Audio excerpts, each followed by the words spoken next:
Dari situ kami jadi berpikir kan, berarti kan suatu saat gitu ya, bisa saja gitu TPA itu penuh gitu ya. Akhirnya kita berdua sepakat untuk kayak kita harus melakukan sesuatu deh gitu. Jadi pertama kali untuk keputusan untuk yuk kita mulai kurangi sampah itu tidak hanya dari saya, tapi kita bareng-bareng. Meskipun inisiatifnya dari saya gitu ya.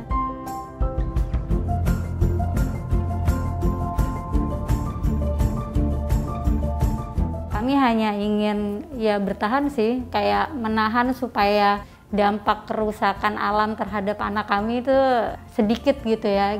Kami pengen dia masih bisa ke laut gitu, masih hidup sehat dan segala macam.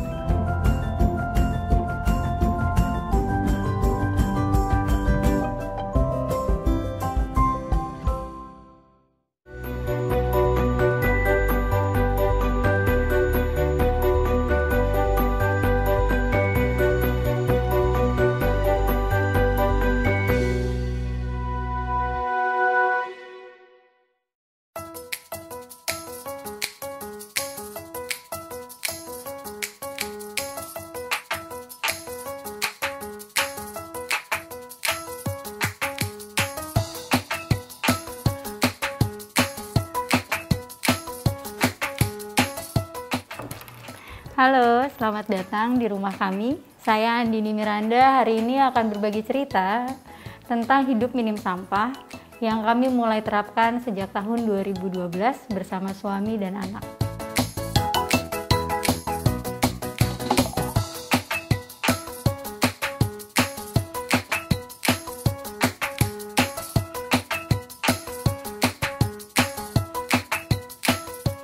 Nah, sekarang saya akan mengajak ke area tempat pilah sampah di rumah kami. Meskipun di rumah kami sudah tidak ada tempat sampah lagi dan kami sudah tidak menyetor sampah ke TPA, tapi sampah-sampah yang belum kami bisa hindari gitu ya, dan sampah-sampah yang didapat dari bingkisan orang lain atau sampah nyasar yang ke rumah kami, itu biasanya kami pilah dulu di area sampah ini. Untuk selanjutnya kami tentukan lagi mana yang masih bisa digunakan dan mana yang memang sudah kita tidak pakai dan disetor ke pelaku daur ulang.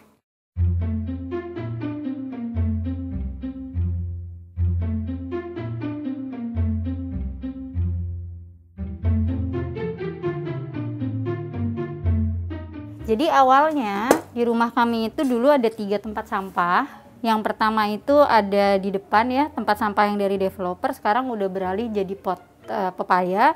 Lalu yang 2 ini kami jadikan untuk tempat daun kering untuk kebutuhan mengompos sampah organik gitu.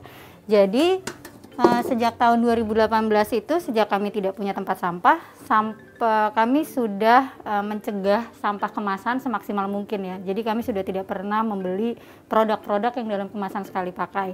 Namun gitu ya, untuk beberapa produk yang masih kami belum bisa hindari, lalu sampah-sampah kemasan yang didapat dari bingkisan dari orang lain gitu ya, atau sampah yang nyasar, contohnya kayak gini. Ini itu ada sampah nyasar di halaman kami nih. Ada sampah kertas nyasar gitu ya, ada gelang, ada styrofoam. Ini kami bersihkan untuk nanti kami kami urus gitu ya. Untuk sistem sampah pilahannya sendiri kami bagi sesuai materialnya. Ada kertas sama kardus, kemudian ada plastik gitu ya. Lalu lain-lain ini ada kaleng, ada logam, lalu ada elektronik. Elektronik ini sampah bohlam, sampah baterai yang sudah bekas, charger rusak gitu dan lain-lain. Jadi kami kan bikin sistem di sini nih udah ada nama-namanya. Jadi siapapun yang menerima atau menghasilkan sampah baik suami dan anak, dia udah akan langsung otomatis memasukkan ke dalam kotak-kotak ini. Jadi kita sama-sama.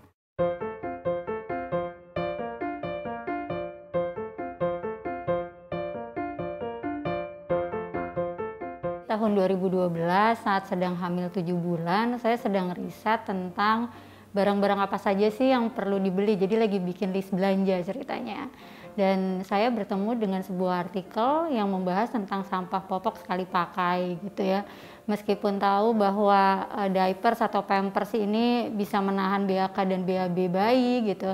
Tapi di artikel itu baru sadar bahwa ada lapisan plastiknya gitu ya di popok sekali pakai yang membuat BAK dan BAB bayi ini tidak bocor gitu. Berarti kan tandanya dia tidak bisa terurai dan mustahil didaur ulang karena ada residu dari BAK dan BAB-nya gitu kan. Dari riset kami tentang perlu berapa banyak beli popok, satu hari itu bayi minimal perlu mengganti 4 buah popok. Berarti dalam 1 bulan ada 120 sampah popok yang dihasilkan, dan dalam 1 tahun ada 1.440 sampah popok sekali pakai yang dihasilkan oleh 1 orang bayi. Gitu, itu baru 1 bayi dalam 1 rumah. Coba dikalikan dengan jumlah anak atau bayi dalam seluruh Indonesia gitu ya. Dan itu baru 1 jenis sampah yang dihasilkan oleh 1 orang bayi yang baru lahir gitu. Dari artikel itu membawa saya mencari tahu tentang sampah, khususnya tata kelola sampah di Indonesia gitu.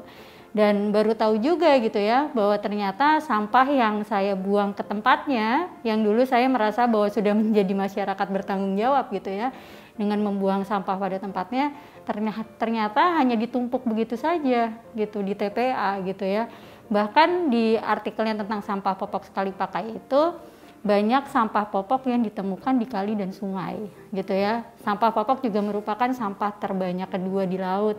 Dari situ kami jadi berpikir kan, berarti kan suatu saat gitu ya bisa saja gitu TPA itu penuh gitu ya, karena ditumpuk terus aja dengan sampah kita tanpa diapa-apain gitu. Berarti kan saat TPA penuh di rumah kita berarti sampahnya kan gak diambil. Jadi membayangkan bahwa anak yang belum lahir ini gitu ya harus lahir dalam keadaan yang tidak nyaman dan tidak aman gitu buat dia tumbuh gitu ya. Kemungkinan akan ada TPA baru di rumah kami. Kemungkinan ada lapangan dan tempat bermain yang berubah fungsi menjadi TPA gitu ya.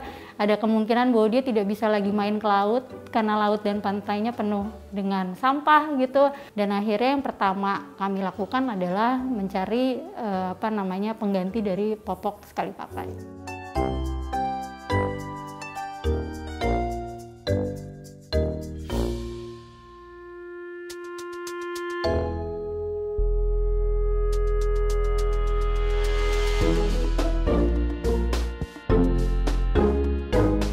Ini kami sedang merapihkan sampah-sampah pilahan ya yang kami kumpulkan sudah sejak lama. Ini sebagian sebenarnya sudah kami rapihkan, tapi sebagian yang lagi tuh belum. Jadi ini adalah gulungan tisu. Saat dulu kami masih hilaf ya, masih menggunakan tisu. Tapi kami sudah 3-4 tahun terakhir sudah tidak menggunakan tisu sama sekali ya. Jadi kami tidak menggunakan tisu kamar mandi, tisu muka, tisu basah, dan yang lainnya. Nah ini gulungannya ini meskipun dulu kami masih pakai, kami simpan, kami pilah untuk sebagai bahan kerajinan tangan anak gitu ya. Lalu ini ada gulungan selotip. Ini juga waktu kami masih hilaf ya, dulu kami masih pakai selotip. Sekarang karena sudah tahu bahwa selotip tidak bisa didaur ulang, akhirnya kami beralih ke selotip yang lebih ramah lingkungan. Nah dulu ini gulungannya juga tidak kami buang, tapi kami pilah dan kami simpan lagi-lagi untuk bahan anak kami membuat kerajinan tangan gitu ya.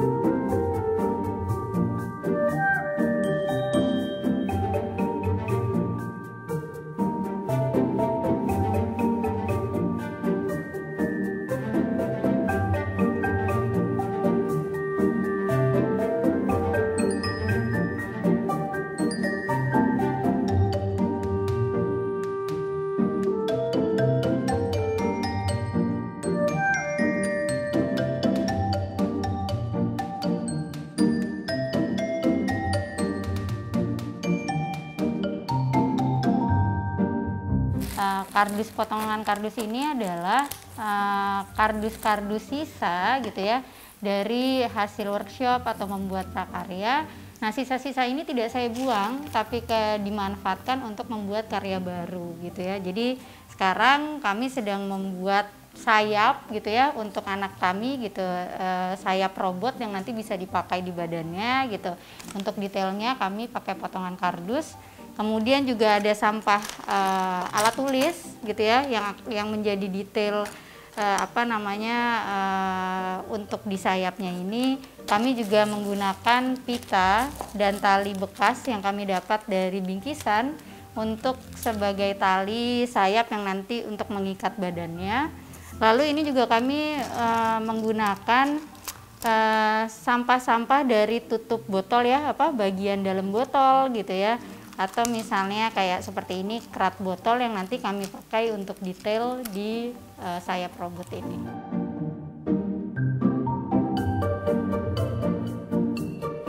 Beruntung banget bisa dapat suami yang support dari awal gitu ya. Sebenarnya karena kami melakukannya secara sadar ya, maksudnya kan dari riset gitu ya, tahu kenapa harus melakukan ini.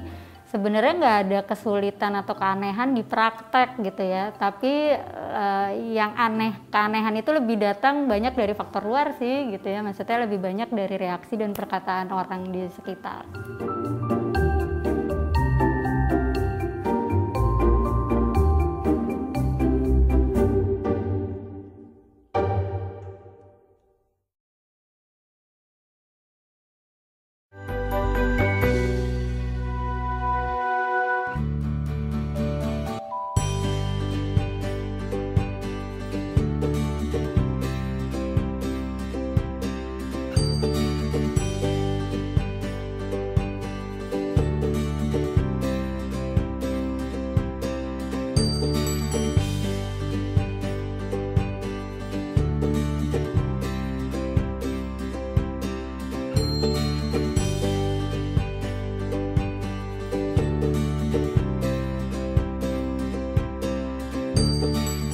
Jadi di depan saya nih sekarang ada bahan-bahan yang akan digunakan untuk membuat sabun mandi dan cairan pembersih rumah tangga sendiri. Bahannya itu ada 3. Yang pertama adalah madu hutan gitu ya, atau rohani.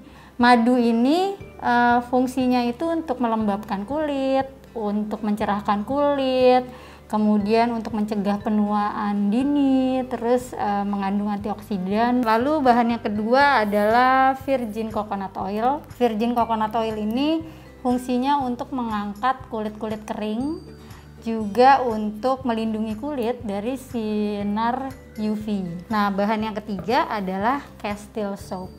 Castile soap itu adalah sabun alami gitu ya, yang bahan utamanya adalah minyak zaitun.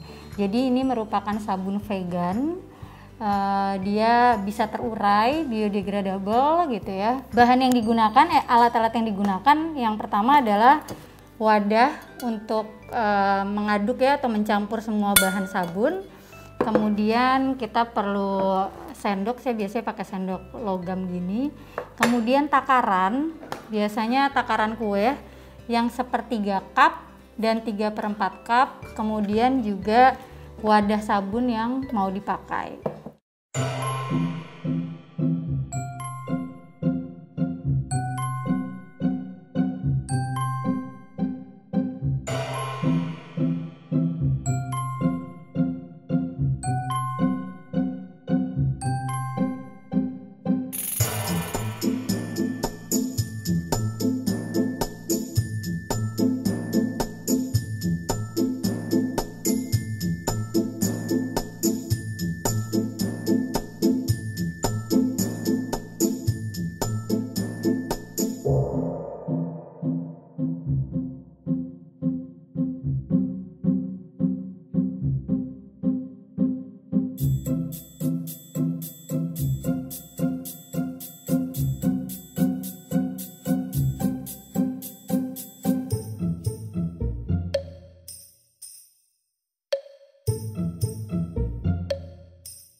Untuk mengantisipasi sampah sekali pakai yang kami dapatkan, kalau kemana-mana tuh kami selalu membawa tas gitu ya, berisi perlengkapan antisipatif gitu. Nah ini kebetulan dapat tas dari seminar dan kata-katanya cocok untuk sekalian dipakai untuk kampanye ya, I'm okay without plastic. Jadi kemana-mana saya itu bawa, yang wajib dibawa kemana-mana adalah pertama tumbler. Tumbler ini kami isi air putih dari rumah, nanti kalau di perjalanan itu habis, nanti kami mencari tempat untuk merefill tumbler ini. Selain tumbler, saya juga membawa perlengkapan makan sendiri. Seperti piring, ini piringnya enteng sekali, piring seng, kemudian ada sendok garpu, ada pisau, dan ada sumpit. Kenapa membawa perlengkapan makan sendiri? Karena meski kami makan di restoran gitu ya, dine in atau di tempat makannya, kadang wadah sajinya juga sekali pakai. Nah, untuk menghindari sampah kemasan tersebut, kami menggunakan perlengkapan makan sendiri.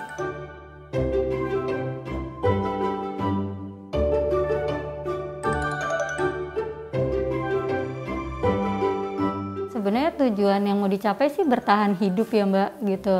Krisis iklim ini kan mengerikan gitu ya, khususnya keberlangsungan hidup anak kami ya gitu.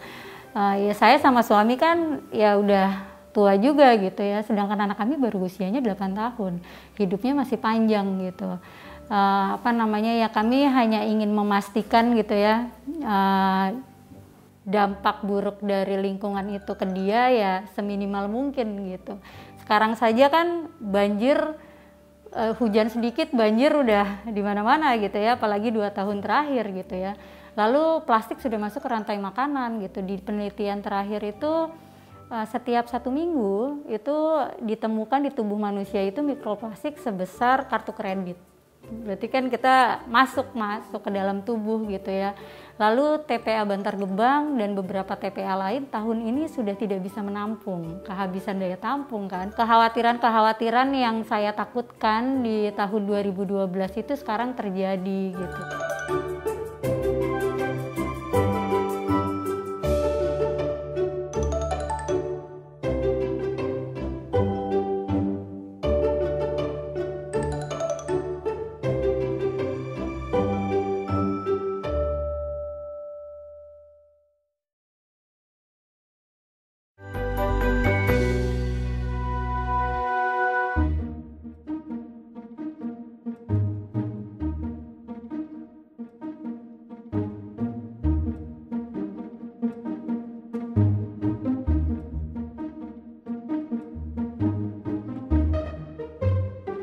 Jadi di rumah kami itu sampah dipisah menjadi 3 kategori, sampah organik, sampah non-organik, dan sampah residu. Nah kalau tadi saya sudah bercerita tentang pilah sampah yang non-organik, nah saat ini saya akan bercerita tentang pilah sampah organik di rumah kami gitu ya.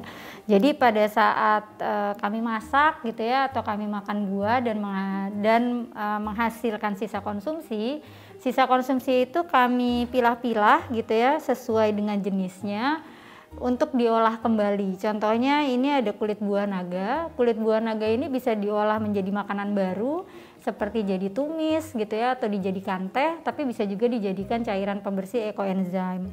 Lalu ada kulit apel. Nah, kulit apel ini juga untuk cairan pembersih cuka apel.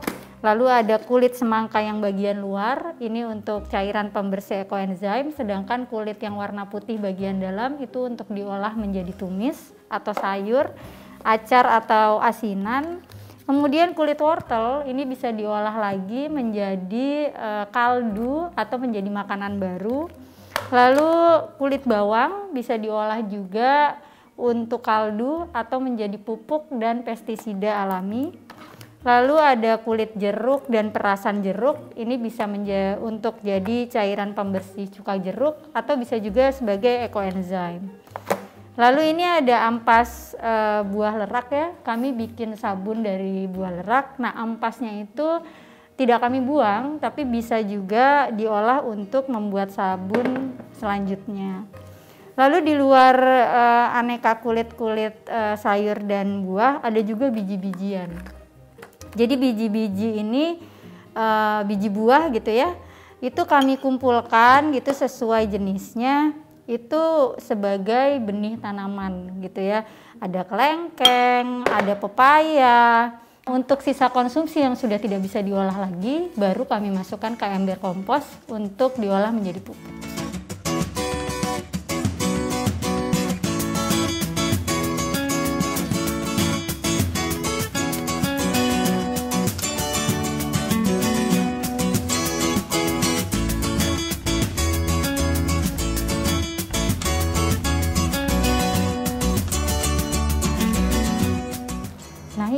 Jadi udah dapat pupuk cair organik gratis dari hasil mengolah sampah rumah tangga.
Nah, selain daun ubi, saya juga mau panen daun dan bunga telang.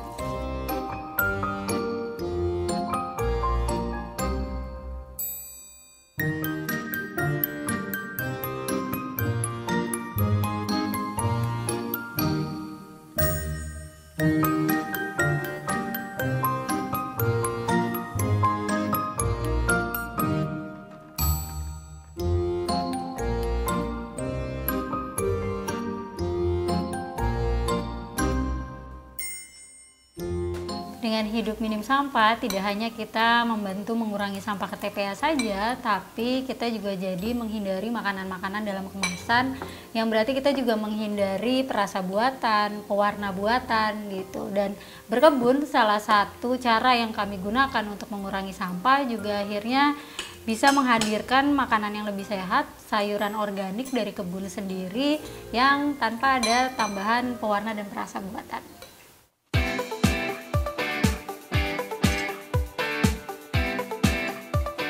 Jadi kami sudah tidak membuang sampah lagi ke tempat sampah. Sampah yang organik kami olah sendiri menjadi pupuk. Kemudian sampah yang non-organik kami kurangi pemakaiannya semaksimal mungkin gitu ya. Sehingga sudah hasilnya sedikit sekali, dan kalau memang masih ada sampah yang dihasilkan kami setor ke pelaku daur ulang.